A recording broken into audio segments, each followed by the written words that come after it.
ایک حدیث پاک ہے، حضرت ابو ہریرہ رضی اللہ تعالیٰ عنہ حدیث کے راوی ہیں، فرماتے ہیں کہ رسول اللہ صلی اللہ علیہ وسلم نے ارشاد فرمایا،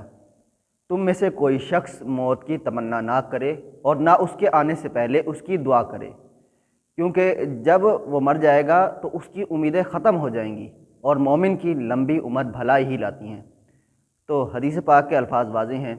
بعض دفعہ یہ ہوتا ہے کہ بندہ نا امیدی کے عالم کے اندر مختلف قسم کی باتیں کہہ بیٹھتا ہے، اور اس باتوں کے اندر یہ بات بھی ہوتی ہے کہ بندہ موت کی تمنا کرنے لگتا ہے، کہتا ہے کہ یہ جو کام ہے اس سے پہلے میں مر جاتا، تو مختلف قسم کی اس طرح کی باتیں کرتا ہے، کیونکہ بشری تقاضا ہے، بندہ نا امید ہو بیٹھتا ہے۔ تو نا امیدی کی عالم کے اندر بندہ موت کی تمنا نہ کرے، کیونکہ جب بندہ موت کی تمنا کرے گا اور اس کو اگر موت آ گئی اور وہ مر گیا تو مرنے کے بعد جو ہے وہ اس کی امیدیں ختم ہو جائیں گی۔ ہو سکتا ہے کہ جب اس کی جو لمبی عمر ہے وہ بھلائی لے آئے اس کے لیے، کیونکہ رسول اللہ نے ہی فرمایا کہ مومن کی جو لمبی عمر ہے وہ بھلائی ہی لاتی ہے۔